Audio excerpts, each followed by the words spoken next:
Hello everybody, Alyne Hart here, and today we're going to be talking about creating romantic chemistry in your novel.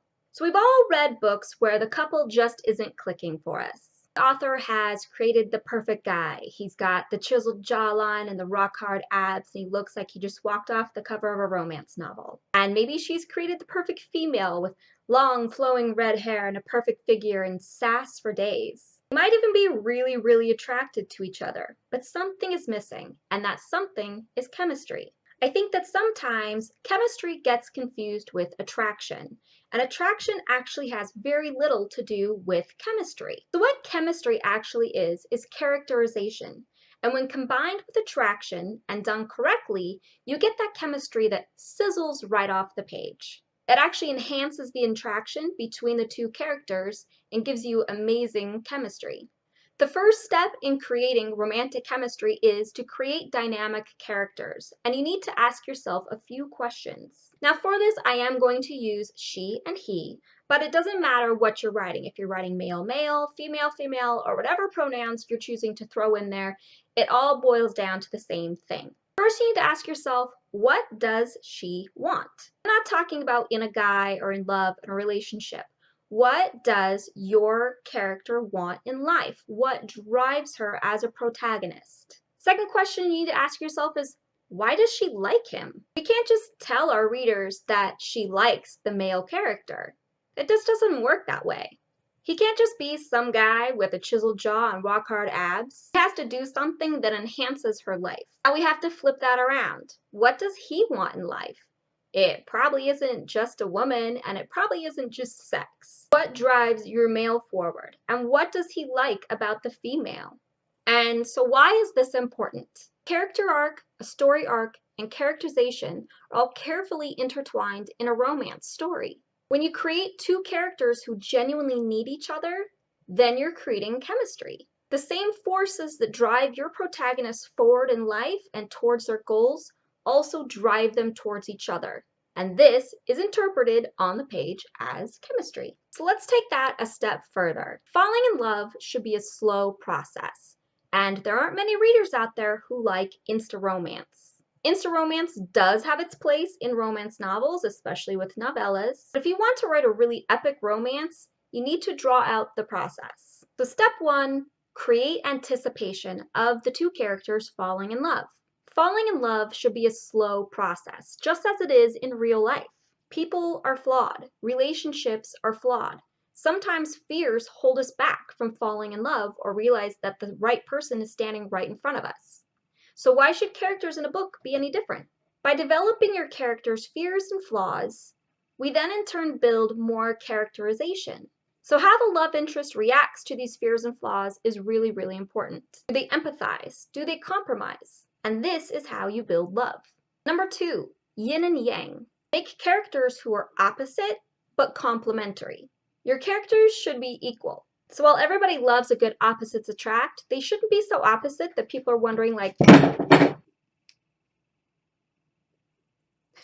attract is a great way to create yin and yang. Not so opposite that your reader is sitting there wondering, okay, well, what does the other person bring to the table? And this is why you need to create them equal but different. Their differences should complement the other person's. One character shouldn't overshadow the other character. And your characters should shine together as well as apart. Each of them should bring an equal amount of things to the table, an equal amount of baggage, and an equal amount of good traits. Great examples of opposites would be the high-powered businesswoman with some tattooed bad boy, or you could even switch that around and it's a high-powered businessman with some tattooed bad girl. All we really want to see is character growth and the love blossoming.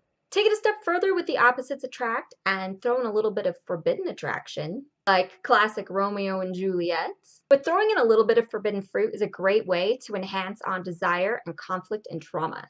Number three, creating synergy between your couple. Are they a power duo when they're together? Do they laugh at the same jokes or do they have private jokes? Does their dialogue flow naturally and not cliched flirting or bickering back and forth? Are they opening up to each other and feeling good about it? Do their bodies and minds work together in sync?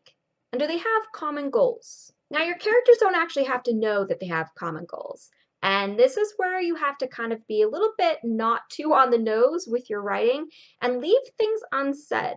People in real life often lie to themselves and they aren't honest with themselves in their thoughts. And so your characters don't always need to be honest with themselves in their thoughts, so long as the story that you're writing shows the reader that they do have a common goal, even if the character doesn't really know it at the time. And what you really want to do is just push those people together, whether or not they know they're being pushed together. Number 4, character growth. Chemistry is all about how those two characters work together. By being around this person, whether platonically or romantically, is their life enhanced because of it? Are they making better choices because of it? And are they growing out of a fear or something else that's holding them back? And they're drawn to that person because of that person's actions and words. And your character should grow as a person by being around that person. And number 5, physical reactions. Now, again, it's important not to confuse being attracted with chemistry, and it is a fine line. But there are ways to write out those physical responses that don't really correlate with attraction, but will enhance the attraction. So number 1 would be relaxed body language. Now, let's fall back to the uptight businesswoman. When she's with the tattooed bad boy, is she maybe not sitting up as straight? Is she not crossing her legs and sitting a little bit more relaxed? Does her spine kind of loosen up a little bit? Your couple should be relaxed around each other. So if you're writing something that doesn't show your couple relaxed around each other, then you might be showing the wrong kind of chemistry. Eye contact. There is a saying that says eye contact is how souls catch on fire, and that is absolutely true. Eye contact is one of the sexiest things that you can write in a book, especially when they catch each other looking at each other or maybe hold each other's gazes for a couple of seconds too long. This isn't easy to do with someone that you don't have chemistry with. And if you're not writing the right kind of chemistry and they are staring at each other, then you might be writing a more hostile kind of chemistry. They get physically close to each other. What that means is when they're having a conversation, do they lean in a little bit when they talk? Do they suddenly realize that they are invading each other's personal bubbles and they didn't really notice or it didn't bother them? Maybe one of them reaches out to touch the other person's arm while they're talking. Again, everything needs to pull them together. Are they happy when they're around each other? Your character doesn't even really need to know that they're happy around that person, as long as the reader knows that every time they're around that person, they're smiling a little bit more, and they're laughing a little bit more, and they're just a little bit happier. So again, your character doesn't need to actually admit it to themselves that they are happier when this person is around. You just need to show it to your reader. And lastly, awareness. Are your characters aware of the other person's presence, whether subconsciously or hyper aware of them being around at all times? To be especially effective in a busy or crowded room, and they just feel the other person's presence, even if they are across the room from them or sitting really far away from them. If they're kind of always subconsciously aware that the other person is around, again, that's creating great chemistry. Chemistry is the secret sauce to a compelling romance. And combined with great conversation and sizzling attraction to each other, you're going to create that chemistry that jumps right off the page. Manufacturing chemistry through attraction alone really isn't going to hold water in a romance book.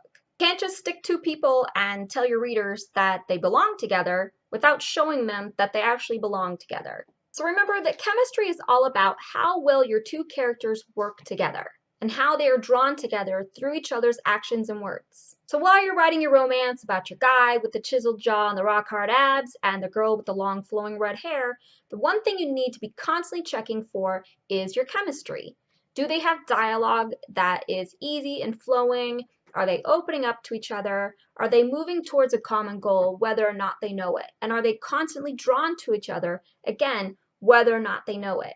I hope that today's video did help a little bit. I know that creating chemistry sometimes is a confusing thing, and it's really easy to get it confused with having intense attraction. Once you start really nailing it, you're really going to start hearing about it in your reviews, about your reviewers saying that the chemistry jumped right off the page, that the chemistry sizzled.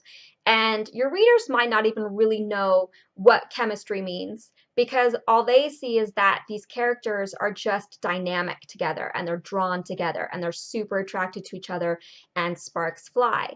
but it's a combination of all of those things that really creates chemistry, and it really is something that needs to be practiced. So next week's video is one I'm really, really excited about, and it'll be a vlog, and I'll actually probably start filming it tonight.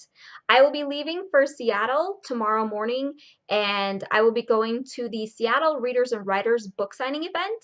It'll be my first big event as an author, and I'm equal parts nervous and excited. So I'm gonna probably, as soon as I get off here, start packing and getting everything ready. My boys will be going with my brother, and they're going to be camping and going to a natural rock water slide thing. I don't know what that is. I'm actually kind of like super jealous about it. But this will actually be one of my first weekends without my kids, just kind of as an adult out having fun. I'm really excited about that. As a lot of you know, I am in a long distance relationship, and we haven't seen each other in a little over 2 months. So this will be the first time that we're seeing each other. He will be an attending model at another author's table, so we'll get to be at the event together. There's so many people I'm looking forward to meeting, so many authors that I'm fangirling over. I hope that I come back with like a massive stack of books and all kinds of pictures. I'm going to share every step of the way of that process with you guys, from kind of getting packed to getting ready, setting up my table, exploring Seattle, and just having fun. So until next week, please give this video a thumbs up, hit that little subscribe button and the notification bell up top, and I will see you guys next week.